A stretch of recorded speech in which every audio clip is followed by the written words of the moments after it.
நடிகரும், சமையல் கலைஞருமான மாதம்பட்டி ரங்கராஜ் தன்ன கல்யாணம் பண்ணிக்கிறதா சொல்லிட்டு கர்ப்பமாக்கி ஏமாத்திட்டாரு அப்படின்னு சொல்லிட்டு, காஸ்டியூம் டிசைனரான ஜாய் கிறிசிட்டா அவங்க வந்து இப்ப சென்னை காவல் நிலையத்துல ஒரு புகார குடுத்துருக்காங்க.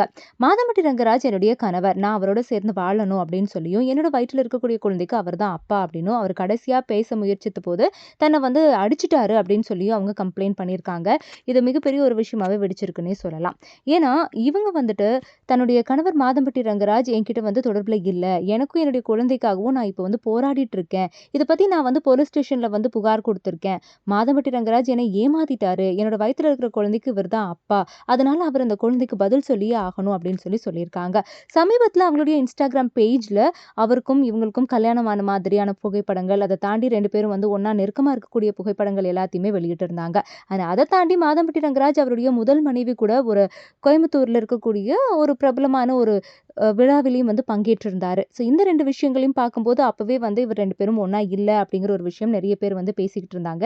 இப்போ இவங்க வந்து ஒரு கம்ப்ளைண்ட் வந்து ரிஜிஸ்டர் பண்ணியிருக்காங்க. இவர் கூட நான் வாழ்ந்தே ஆகணும், என்ன சேர்த்து வைங்க அப்படின்னு சொல்லி கம்ப்ளைண்ட்ட ரிஜிஸ்டர் பண்ணியிருக்காங்க. இந்த விஷயத்துல என்ன நடக்க போகுது? காத்திருந்து பார்க்கலாம்.